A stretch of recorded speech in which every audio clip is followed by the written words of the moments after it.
Assalamualaikum warahmatullahi wabarakatuh. Waalaikumsalam. Sahabat ini Surabaya, alhamdulillah kita bisa ketemu lagi, bersilaturahmi lagi, menyapa sahabat semua dalam kondisi sehat walafiat kita semua. Ya. Hari ini spesial karena kita semua akan berbincang-bincang dengan tokoh-tokoh yang luar biasa. Topik yang akan dibahas juga spesial ya. Ini saya buka dulu biar jelas. Baik, saya akan menyapa Pak Peri Anglis Hartono. Ya. Beliau adalah Product Group Manager Jamu Ibu ya. Dan yang di samping saya yang tokoh yang sudah tidak asing lagi, Pak Firman S. Permana, General Manager Surabaya Street Hotel. Siang. Assalamualaikum Pak. Waalaikumsalam. Siang Pak Peri. Selamat siang. Semua nggih. Sehat. Nah, kemarin tanggal 27 Mei adalah Hari Jamu Nasional dan hari ini kita akan mengulas sedikit, kita akan ke belakang dan juga akan melihat prospek jamu ke depan ini seperti apa, khususnya dalam kondisi pandemi seperti sekarang. Saya semalam sempat melean Pak, sinau. Jadi jamu ini kalau nggak salah sudah ada sejak tahun 772 Masehi. Ya, ketika itu tercatat di relief Candi Borobudur. Dan kemudian itu perkembangan sangat-sangat segmented dalam kondisi lingkungan terbatas keraton kalau nggak salah, dan kemudian berkembang menjadi industri dengan pemasaran yang sangat luas sampai sekarang, nih, Pak.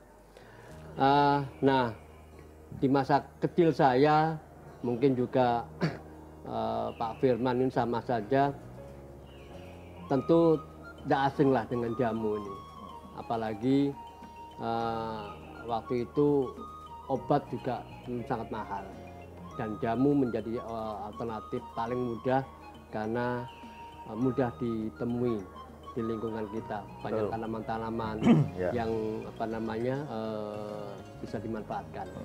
Satu hal yang pengalaman mungkin saya bisa bagikan adalah ketika saya sudah dewasa, sudah berumah tangga, itu mengalami satu yang darurat ketika perjalanan dari Surabaya ke Jakarta, perjalanan cukup melelahkan sehingga ketika itu saya demam, Pak.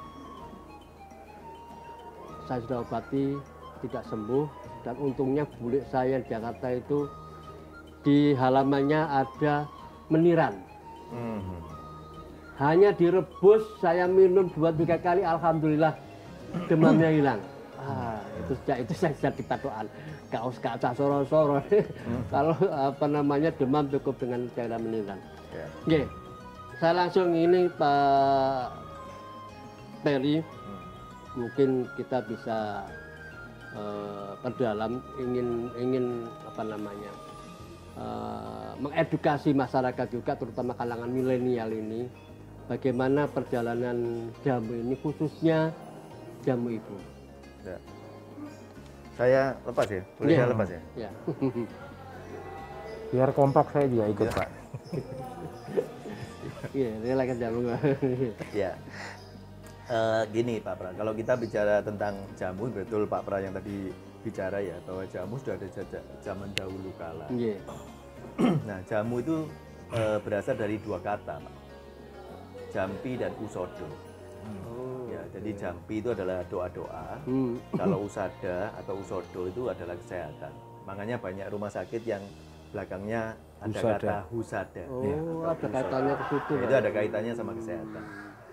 Jadi kalau disatukan ya, jamu itu artinya kira-kira doa untuk supaya selalu sehat.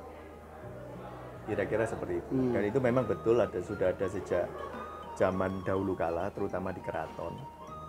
Dan ada reliefnya di Candi Borobudur. Reliefnya pembuat jamu. Ya. Iya. Nah, kalau pembuat keris namanya empu. Kalau pembuat jamu itu namanya acaraki, Pak. Acaraki, betul, Pak. Iya. Nah, kenapa jamu itu kok bisa berkembang menjadi industri seperti sekarang? Karena dahulunya waktu di zaman-zaman keraton itu kan kita sering kenal namanya atau istilahnya abdi dalem. Nah, abdi dalem ini ngelihat kebiasaan dari putri-putri keraton dan sebagainya. Kalau misalkan badannya kedinginan, demam, itu ngambil meniran seperti yang Pak Pra tadi atau jahil, misalkan seperti itu. Tapi kalau badannya panas, itu ngambilnya tumbuhan yang dingin, seperti contohnya alang-alang dan sebagainya. Oh, kalau sakitnya sakit kuning, misalnya kalau zaman dulu kan tidak ada hepatitis ya, sakit kuning ngambilnya tanaman atau empon-empon yang warnanya kuning. Salah satu contohnya apa? Temulawak, kunir dan sebagainya. Nah, itu mulai ditiru sama putri-putri keraton itu. Akhirnya mereka menanam di rumahnya untuk mengobati keluarganya dulu dan sebagainya. Akhirnya timbul pikiran untuk membesarkan dan dijual kembali dan sebagainya, buka toko jamu dan sebagainya, sampai akhirnya menjadi industri seperti sekarang. Nah, yang menarik sekarang ini di masa pandemi ini, jamu menjadi luar biasa. Karena memang kebetulan tidak ada obatnya masih COVID-19 ini. Jadi salah satu untuk mencegah selain memakai masker, menjaga jarak dan cuci tangan, itu juga meningkatkan daya tahan tubuh. Nah, meningkatkan daya tahan tubuh ini salah satunya bisa dengan jamu. Makanya waktu awal-awal pandemi itu seorang profesor, kalau nggak salah namanya Prof. Nidom dari UNER itu, beliau berkata bahwa temulawak dan jahe itu bisa menekan badai sitokin. Waktu itu badai sitokin itu dampak dari virus itu, seperti paru-parunya bercak, sesak dan sebagainya. Itu bisa menekan itu. Makanya kenapa viral akhirnya temulawak, jahe, habis di pasar itu yang masih kiloan itu luar biasa, sampai menembus harga 100.000. Ya, waktu awal-awal. 1 kilo, bayangin. Itu luar biasa. Nah, produsen jamu juga mengalami hal itu. Jadi mengalami peningkatan omset di produk-produk yang khususnya untuk daya tahan tubuh. Temulawak, jahe, kunir, kayu manis, lalu kulit manggis, sambiloto. Bahkan sambiloto ini terakhir-terakhir ini malah viral. Nah, luar biasa. Pada saat bulan puasa juga jinten hitam itu juga luar biasa menurut saya untuk daya tahan tubuh. Nah, cuman ada beberapa permasalahan yang dihadapi oleh industri jamu. Jadi industri jamu ini punya permasalahan ada 4. Yang pertama itu persepsi, yang kedua itu regenerasi, yang ketiga sosialisasi, dan yang keempat adalah regulasi. Itu sebelum pandemi ya. Nah, yang paling masalah adalah persepsi, terutama untuk anak-anak milenial. Jadi biasanya kalau kita di kampus dan sebagainya diundang sebagai dosen tamu dan sebagainya, itu selalu kita tanya, apa sih persepsi kalian kalau mendengar kata jamu? Karena anak muda ini, mereka selalu bicara pertama kali adalah pahit. Pahit. Lalu produk orang tua, nggak keren, kuno dan sebagainya. Jadi persepsi mereka cenderung negatif. Nah, karena persepsi yang cenderung negatif ini, akhirnya regenerasinya nggak jalan. Regenerasi mulai dari konsumen sampai yang jualan sampai yang industri. Jadi yang orang tuanya dulu jual jamu, punya pabrik jamu, anaknya nggak mau nerusin. Tuh, makanya pabrik jamu di Indonesia dari sekitar 900-an industri jamu, yang besar bisa dihitung jari, Pak. Tapi banyak pabrik jamu juga yang sukses loh, Pak. Banyak yang sukses juga jadi ini. Jadi kalau saya tambahin ya, Pak ya. Kalau ngomong tentang persepsi, salah satunya ya saya juga. Jadi dulu itu kalau nggak doyan makan dicekoki jamu, temu ireng. Brotowali, Pak. Iya kan, Brotowali. Wah, itu benar-benar ini. Jadi kayak anti kan akhirnya. Nah, itu jadi apa ya? Jadi tendensi pada saat kita lihat anak ini susah makan, kemudian kita kasih brotowali. Nah, itu salah satu yang diinin. Padahal kalau kita bicara bahwa brotowali sendiri itu wah khasiatnya ya buat juga. Untuk perut ini segala macam. Segala macam dia benar-benar gatel-gatel. Wah, tapi memang pahitnya nggak ketemu. Oh iya. Bahkan konon, ini ada konon. Temen ini dulu saya punya chef yang agak besar badannya. Itu kalau minum brotowali bisa sampai wah kuat lah. Itu nyamuk aja nggak mau nyokot. Oh iya, pahit soalnya. Berarti hidupnya tapi memang benar. Tapi memang benar. Jadi itu salah satu yang saya sampaikan tadi. Mungkin persepsi itu yang mungkin mesti dirubah. Jadi fungsi yang harus diinikan. Kalau rasa memang wah top lah brotowali ini. Oh iya luar biasa. Top pahitnya maksudnya. Top pahitnya. Tapi lebih pahit dari Sambiloto ya? Iya, lebih pahit dari Sambiloto, tapi tidak lebih pahit dari kenyataan hidup. Gitu. Jadi itu salah satunya Pak. Jadi saya setuju kalau memang persepsi nanti ya insya Allah sih itu bisa dirubah ya karena betul. Ya alhamdulillah saya dari kecil sampai sekarang bahkan ya kalau ngelihat jamu yang Bapak buat ini saya tertarik bahkan boros saya malah. Boros ya. Satu pitcher kalau bikin gitu. Lebih mudah. Betul. Nanti mungkin bisa dijelaskan lagi. Ya. Itu Pak. Oke. Mungkin ditambah lagi tadi ada 4. Iya kan? Ya. Setelah persepsi. Saya lanjutkan kalau persepsinya cenderung negatif, otomatisnya regenerasinya kan nggak jalan. Iya. Nah, sosialisasi juga sama. Jadi dianggap jamu ini apa sih? Nggak usah terlalu disosialisasikan dan sebagainya. Regulasi juga sama. Nah, regulasi kalau untuk industri jamu memang memberatkan untuk yang industri kecil ya. Tapi memang ya seharusnya seperti itu karena ini kan masuk ke badan ya Pak. Contoh regulasi apa ya Pak ya? Ya kalau ini ya. Perizinan Pak. Oh. Perizinan. Lalu periklanan juga sama. Jadi kalau kita mau bikin misalkan stiker atau iklan radio dan sebagainya jamu itu kita harus daftarkan ke BPOM. BPOM dulu. Jadi nggak sembarangan Pak. Jadi kita nggak bisa ngomong kalau jamu kita itu bisa menyembuhkan segala penyakit, itu nggak boleh. Nggak boleh seperti itu. Lalu kita ngomong kalau jamu kita ini paling bagus atau yang apa, nggak boleh. Pasti nggak dikeluarin di sini. Seperti itu. Lalu perizinan prosesnya juga lebih lama karena perlu uji dan sebagainya. Dan bukan sesuatu yang prioritas kalau dulu ya sebelum pandemi. Tapi itu kan hampir sama semua kan? Semua produk juga seperti itu. Hanya produk kesehatan menurut saya Pak. Lebih farmasi ya. Iya. Farmasi juga lebih ketat, dalam ya, lebih ketat. Lalu jamu ini juga ketat. Jadi ada uji-uji macam-macam yang harus kita ikuti lah ya kita ikuti. Oke. Nah, setelah pandemi persepsi ini jadi berubah karena banyak ahli yang mulai ngomong sebagainya, sehingga regenerasinya mulai jalan. Makanya kenapa sekarang kalau kita lihat di media sosial ya atau di online yang jualan jamu itu sekarang banyak anak-anak milenial dengan packaging yang menarik dan sebagainya. Betul. Ya, Pak. Ya, ada bagusnya juga. Lalu ada ininya, ada hikmahnya juga. Ada industri yang rise, ada industri yang fall juga. Tapi industri yang khususnya di bidang kesehatan, menurut saya itu yang rise ya, yang lagi bagus, lagi naik. Dan pemerintah juga membantu sosialisasinya sekarang. Bahkan dari Kementerian Kesehatan, BPOM hampir tiap hari itu ada webinar tentang jamu.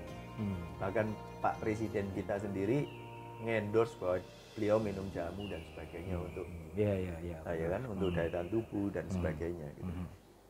Lalu dari sisi regulasi sekarang kalau kita bikin jamu untuk yang khususnya untuk daya tahan tubuh prosesnya bisa lebih cepat. Lebih bagus kan berarti. Iya, makanya jadi sebenarnya ini adalah momentum bagi bisnis jamu ya. Dan bisnis online juga. Jadi jamu nggak bisa sekedar offline tapi harus online. Karena justru di masa pandemi ini produsen dipaksa untuk menjual juga secara online, sedangkan konsumen dituntut untuk harus dipaksa untuk membeli juga secara online. Itu yang menarik. Ini saya agak sedikit komen ya Pak. Saya ganggu lah pembicaraan sedikit ini dengan kondisi yang saya kok lebih cenderung baik offline ya, artinya masih ada interaksi ini. Jadi dulu itu viral kalau kita bicara penjual jamu, itu apalagi saya agak lama di Jawa Tengah. Jadi di sana itu kalau jamu gendong itu masih ya masih di ini. Itu kan jamu. Nah, ada mitos Pak, ya kan? Kalau botol ganjil dan botol genap. Iya, betul. Apa bener itu Pak, gitu kan? Mitosnya itu cuma istilah aja, cuma mitos. Nah, jadi kalau saya ngomong online sama offline itu lebih menarik offline-nya. Buat itu di masa usia yang dan mungkin di generasi tertentu ya. Nah, itu. Jadi menarik mitos itu. Dan juga ada beberapa yang memang kalau dibuat dengan benar sungguh-sungguh ya kan. Jadi penjual jamu gendong ini kan memang mereka based on pesanan ya. Jadi biasanya dia bawa sekian botol itu sudah ini. Saya alhamdulillah sih ibu itu di Kenjeran itu selalu beras kencur, terus kunir asem, sinom dengan ininya itu rajin kita konsumsi. Betul. Dari mulai botol kaca sampai botol plastik sekarang. Nah, itu yang akhirnya soalnya botol kacanya dipakai untuk bensin eceran, Pak. Bener, Pak. Jadi botol kaca ini kan kalau saya ngomong zaman saya masih SMA ini, Pak, itu kan dari minuman mihol dulu. Dari minuman beralkohol jadi jamu, jabri, bensin ya kan. Nah, kan saya keluhkan bahwa kenapa kok harus pakai botol plastik? Padahal botol plastik ini kontaminasinya cukup tinggi. Kurang kan? Nah, nggak boleh. Itu yang mereka ngomong agak susah sekarang. Makanya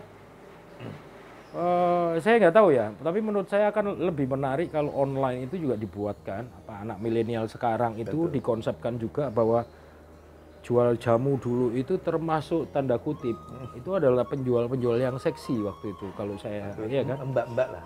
Kalau sekarang sudah mbok-mbok semua. Iya, kalau itu diteruskan dengan konsep yang agak milenial sekarang ya nggak perlu pakai sewek juga gitu kan.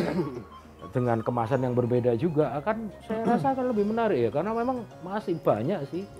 Ya kan masih banyak orang ini tapi ya seperti Pak Ferry tadi bilang sosialisasi itu berkendala karena memang orang tidak paham. Jamu ini kayak apa, jamu ini buat apa gitu kan. Nah, itu yang mesti ya kita lihat dari tahun 700 ya berarti kalau kita ngomong udah sekian ribu tahun. Dan itu dulu produknya khusus raja-raja keraton gitu. Iya. Berarti kan harusnya Indonesia ini punya potensi sangat besar ya kan untuk bisa membuat pertahanan ini sendiri. Apalagi menghadapi pandemi seperti ini kan Pak Ferry. Ya. Itu sih message saya yang saya iniin selain tadi tanda kutip yang dibicarakan itu benar atau saya nggak tahu sejarahnya. Betul.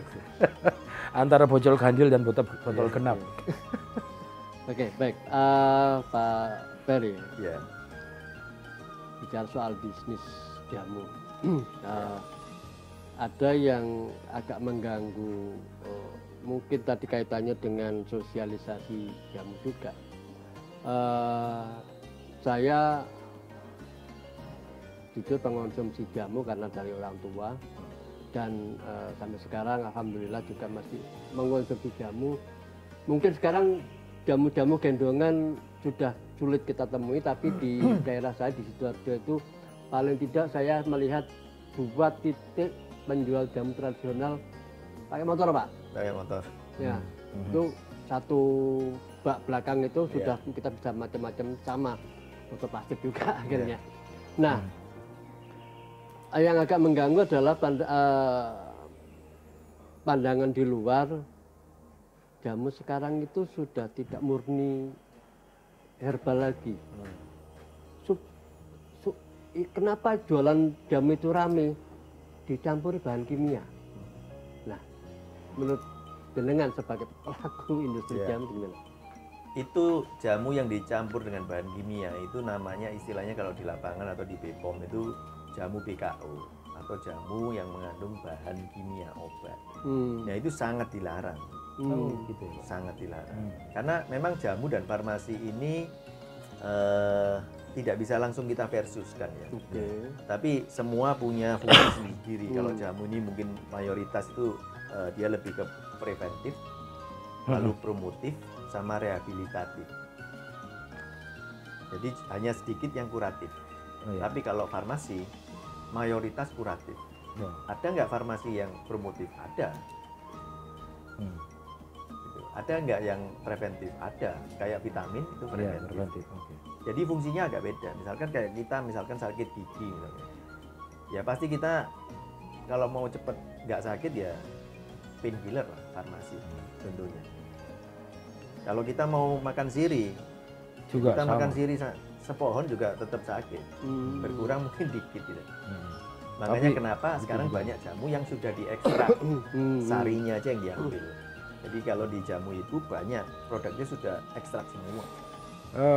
Dari sisi user, saya bisa tambahkan juga dari sisi user. Memang kesulitannya adalah maintain rasa ya. Karena jamu ini kalau kita ngambil dari bahan baku benar, itu rasa nggak bisa stabil, Pak. Betul.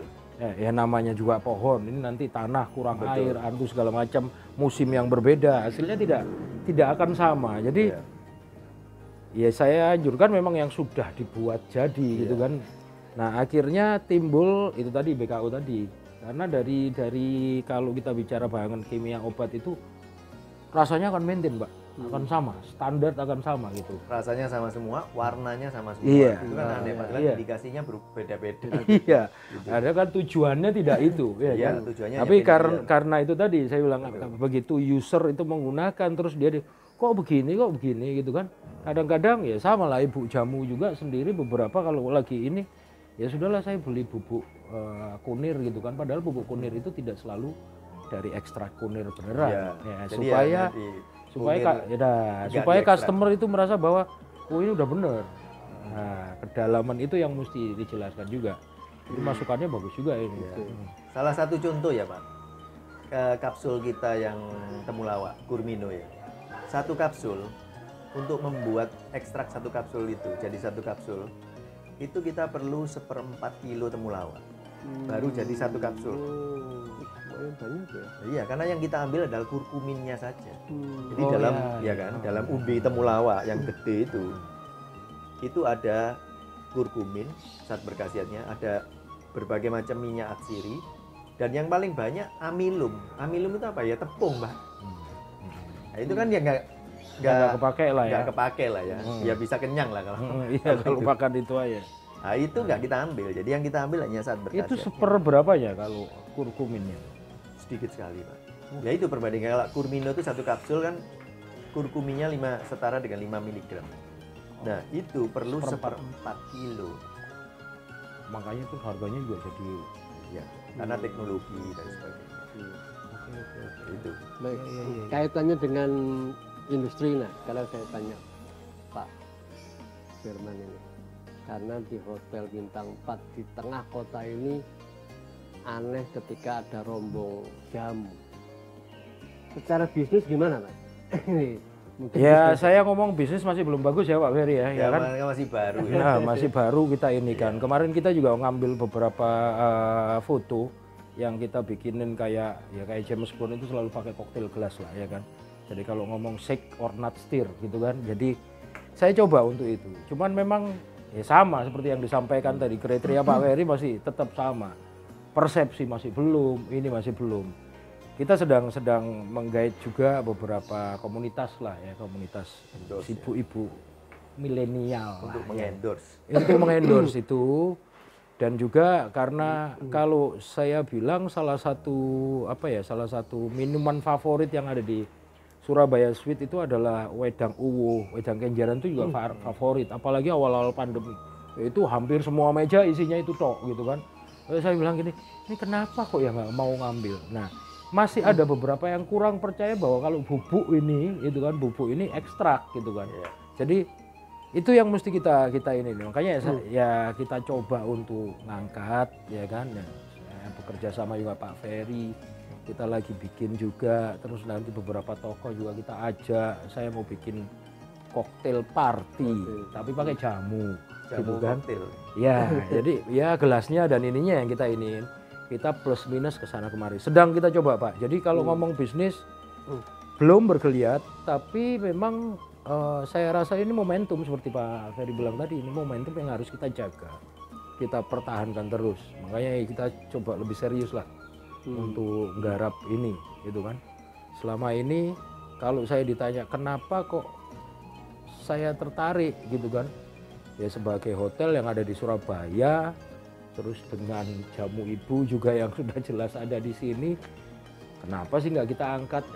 Kan lebih ribet sebetulnya kalau nunggu. Kita juga punya counter yang bikin beras kencur, tapi kan takes time untuk ini.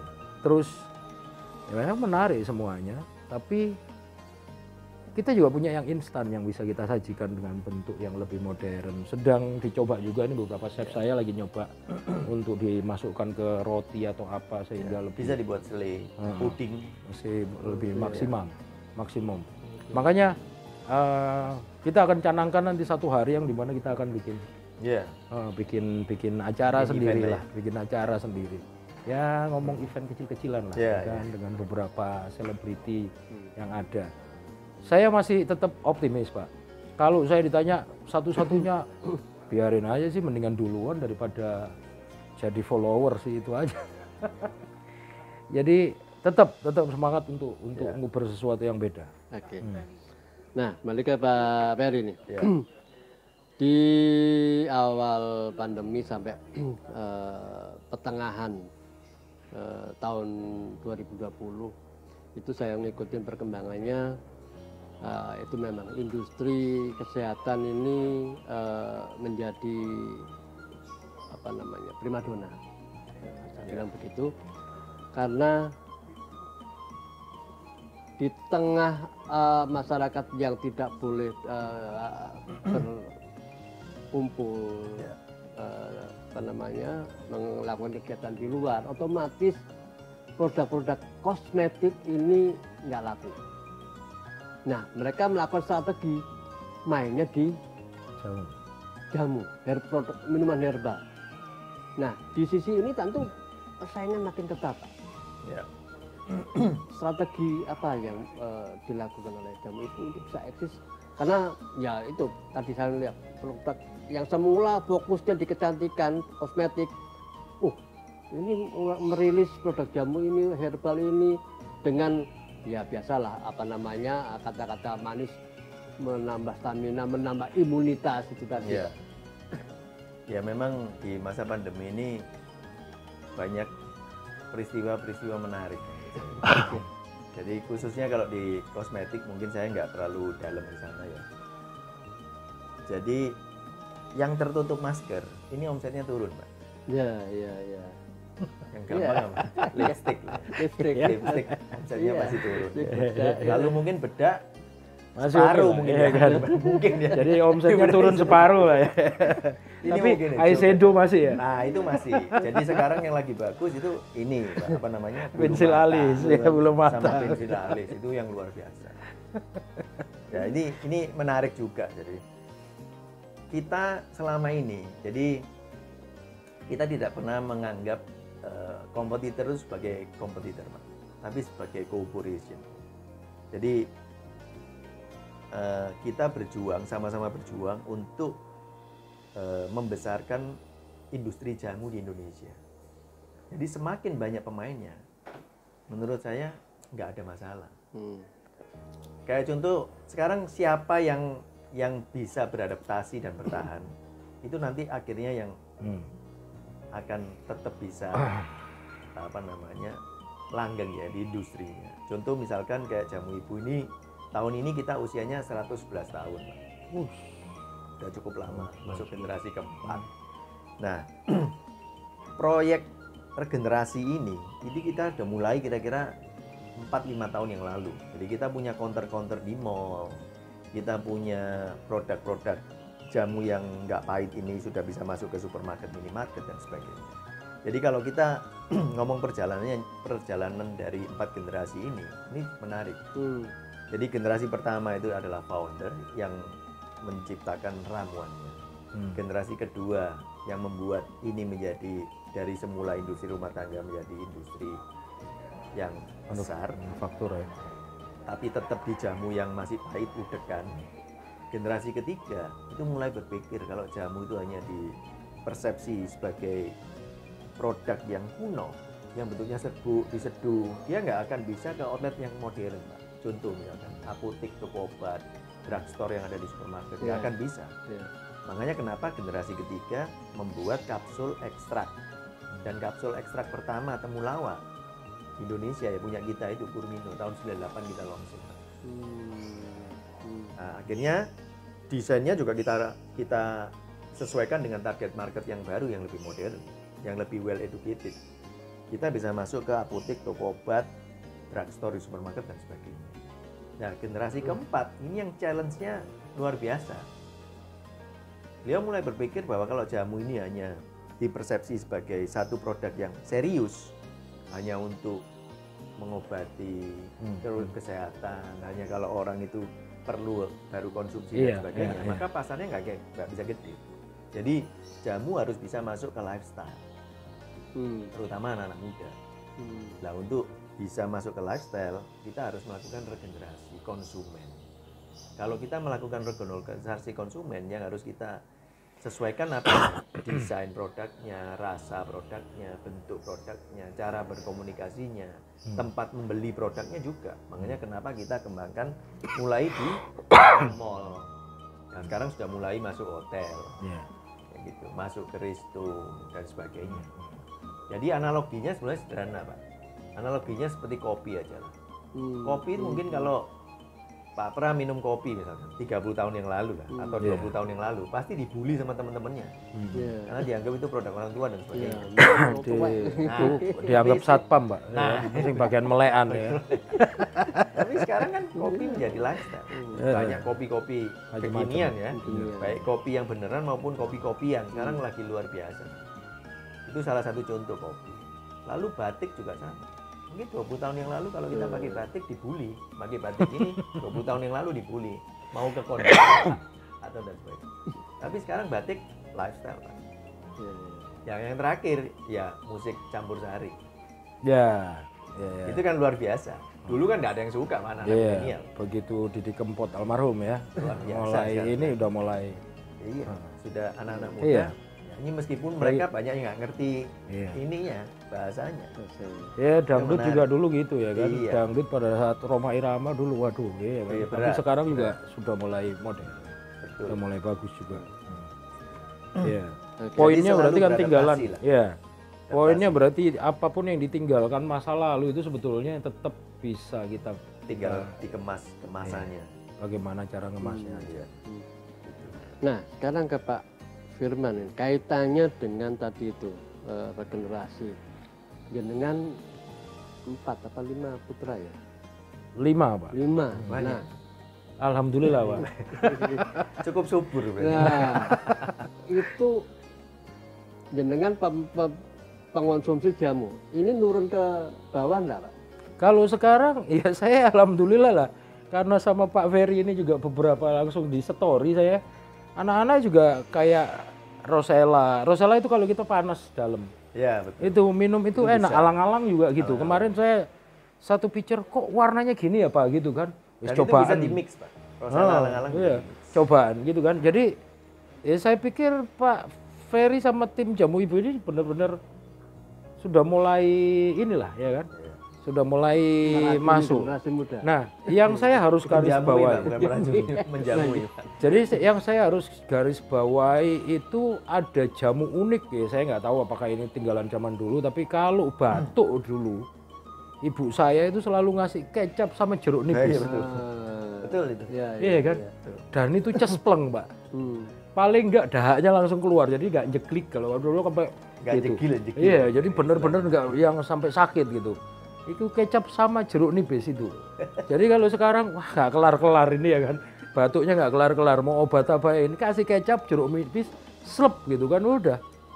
Itu langsung ini. Jadi kalau saya ditanya bagaimana ini kadang-kadang panas gitu kan, dulu anak panas karena masih kecil gitu, takut step kan supaya detak jantungnya tetap ini, kasih kopi kan gitu kan. Jadi ada aturan-aturan yang tidak tertulis diomongkan. Jadi sampai sekarang anak saya pun yang terbesar juga, loh dulu kan papa ngasih ini ya gitu. Oh iya adikmu kayak ono. Jadi kalau ditanya apakah ini, ya mungkin sekarang belum terasa ya Pak ya. Seiringnya berjalan. Seperti saya cerita pada saat wayang, karena kakek saya dulu itu lurah, jadi saya dipangku untuk lihat wayang. begitu seiringnya berjalan waktu, akhirnya saya teringat cerita tentang wayang itu. Sama dengan gini, cara mengedukasinya, ya jujur ya Pak. Iya. Kasih contoh sebenarnya. Jadi setiap lifestyle kita dari rumah ini. tangga. Jadi kalau ngomong kalau dipaksakan kayak dulu, Broto Wali itu salah satu ini. Tapi begitu saya badan ndak enak ini, itu kayak cuci darah sih sebetulnya. Ya, kayak ingat itu.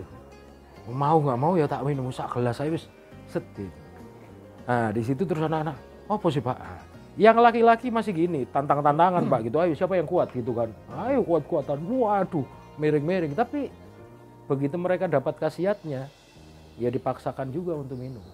Jadi saya rasa saya enggak perlu enggak perlu harus memberikan paksaan buat mereka. Dengan manfaat mereka akan berpikir bahwa ini lebih baik daripada minuman soda ini. Karena kan kemarin juga gitu. Oh, kamu beli soda, aku bilang gitu. Ya mumpung sik enom Pak, ngono asem aku bilang gitu ya. Tapi enggak apa-apa lah ya kan. Tapi yang jelas iya kan. Nah, iya, jadi bukan selalu dilarang gitu Pak Bram. Jadi kalau ngomong regenerasi saya rasa lidah buaya segala macam rosella itu manfaatnya kita jelasin aja akhirnya mereka mau. Dan itu enggak anti sih, apalagi dengan jamu yang sekarang ada ini jauh lebih gampang nerimanya. Asal tidak mengandung BKU tadi. Ya. Karena kalau mengandung BKU itu yang kena bisa liver sama ginjal. Menyerangnya kemana-mana Pak. Ya itu dilarang oleh Badan POM. Iya. Ya. Oke. Gitu Pak Bro. Baik Pak Ferry, ini ada beberapa pertanyaan yang masuk ke redaksi kemarin kaitannya dalam rangka hari jamu itu yang saya sempat rangkum.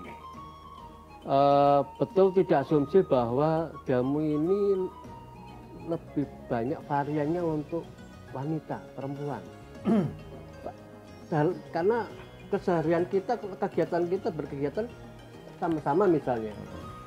Apakah betul fokusnya hanya untuk perempuan dan laki-laki nggak perlu terlalu banyak jamu? Bagaimana ini? Ya memang jamu itu seperti yang tadi Pak Pra juga cerita, jamu kan produk keraton dan sebagainya. Jadi kalau yang pria ya stamina lah, pasti. Selain yang jamu-jamu untuk sakit ya, jamu-jamu untuk penyakit kan ada. Tapi kalau jamu untuk penyakit kan berlaku juga untuk wanita dan pria. Nah kalau kita pisahkan jamu pria itu berapa banyak itemnya, jamu wanita berapa banyak, banyakan wanita. Karena wanita butuh perawatan lebih banyak. Karena wanita lebih takut tua dibanding kita. Dibanding laki-laki. Betul ya?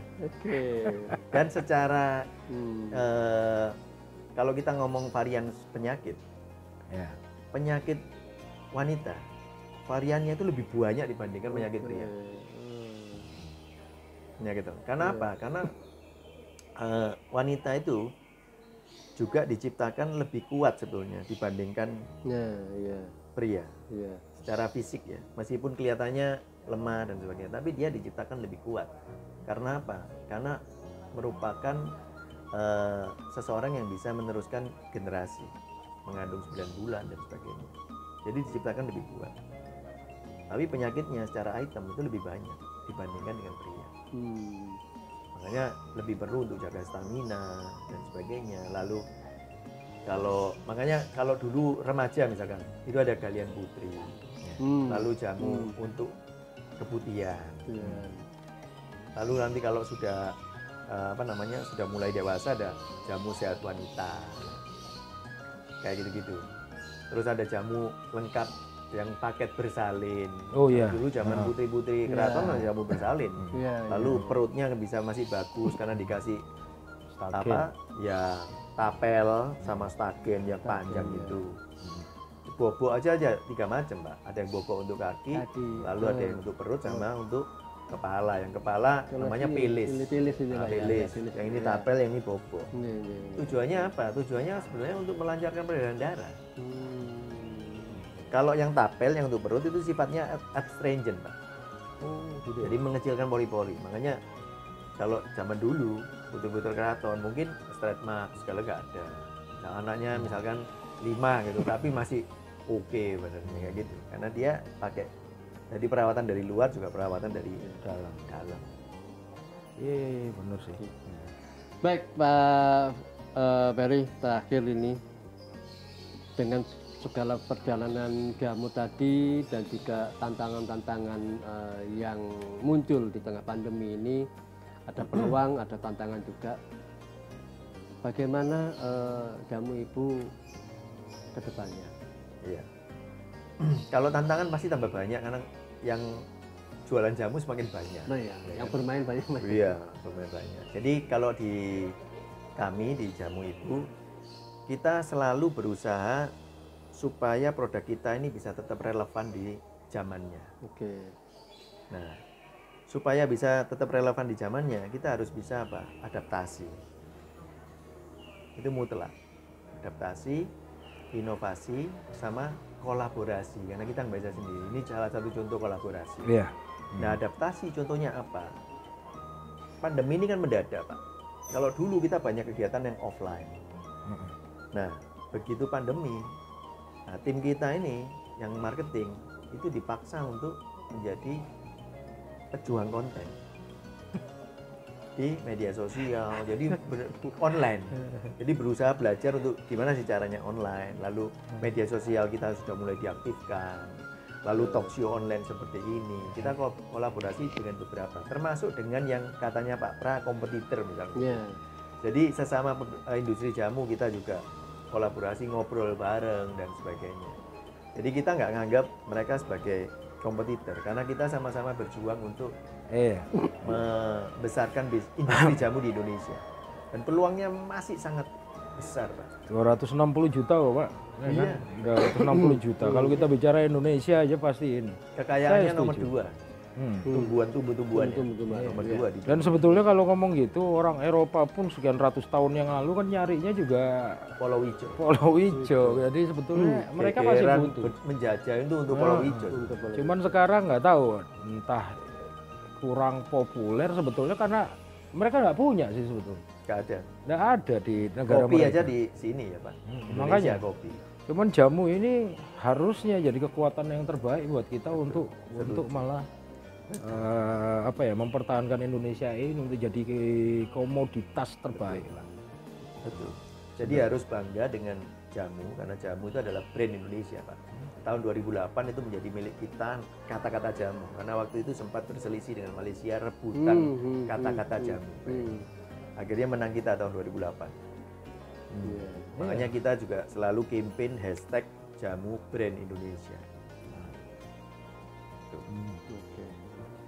Baik, Pak Ferry, terima kasih sudah meluangkan waktu ngobrolnya. Pak Firman juga, terima kasih. Terima kasih. Baik, sahabat ini Surabaya, kita sudahi ngobrol-ngobrol kita, bincang-bincang kita hari ini. Ingin sehat, nggak usah macam-macam. Tadi sudah dijelaskan oleh Pak Ferry bagaimana khasiatnya, bagaimana produk jamu itu bisa berpengaruh terhadap kesehatan kita. Kita perlu tetap menjaga kesehatan karena kita tidak tahu pandemi ini akan berakhir kapan, ya. Dan lebih rileks lagi kalau mau ingin cari jamu, nggak harus di apotek, nggak harus di toko obat, bisa mampir di Surabaya Street Hotel sambil menikmati jamuan makan, menikmati ini ada kursi pijat, bisa minta jamu lengkap Pak ya variannya. Alhamdulillah lengkap. Alhamdulillah lengkap. Iya. Baik, makasih. Kita ketemu lagi di agenda berikutnya. Assalamualaikum warahmatullahi wabarakatuh. Kita minum jamu bareng, Pak. Oke. Lidah buaya ini, Pak. Lidah buaya ya. Oke.